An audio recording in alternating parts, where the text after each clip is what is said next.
हरे कृष्णा। श्रीमद् भगवद गीता 7वां अध्याय जो हम लोग डिस्कशन कर रहे हैं, जिसमें कि अगर हम चौथा और पांचवा, अभी तक हमने 3 श्लोक का डिस्कशन किया है। चौथा और पांचवें अगर हम श्लोक को देखें तो भगवान ने बताया है कि ये संसार कैसे प्रकट होता है, प्रकृति क्या है, संसार क्या है।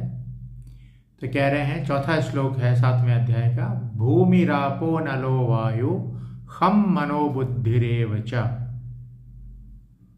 भूमिरापो नलो वायु हम मनोबुद्धिरेव च अहंकार इतीयं में भिन्ना प्रकृतिरष्टधा। कि ये जो प्रकृति है ये 8 भेदों वाली है ना।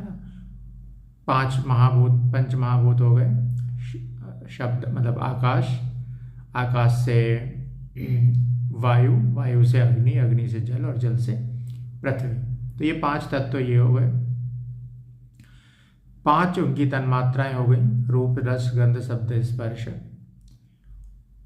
ठीक है।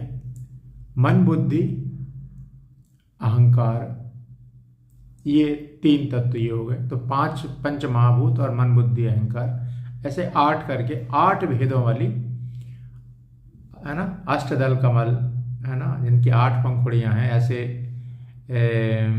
की जो परिकल्पना करी गई है वो यही है।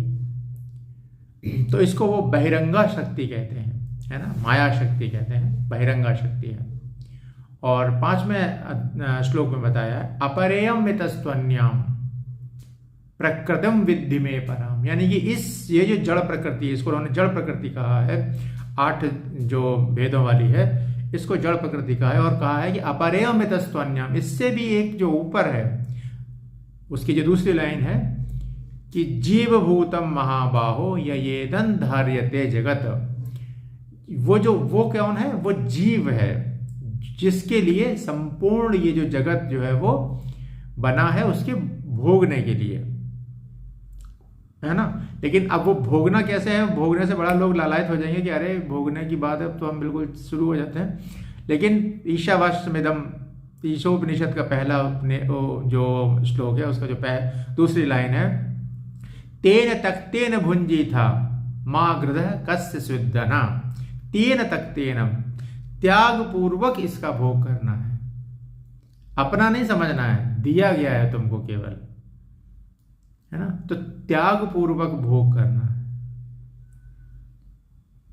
त्याग पूर्वक भोग करना है। इस बात को बहुत ध्यान पूर्वक सुनने और समझने की जरूरत है। एकदम यूफोरिया नहीं हो जाना है कि नहीं अब तो भोगने की बात तो बोली दी गई है।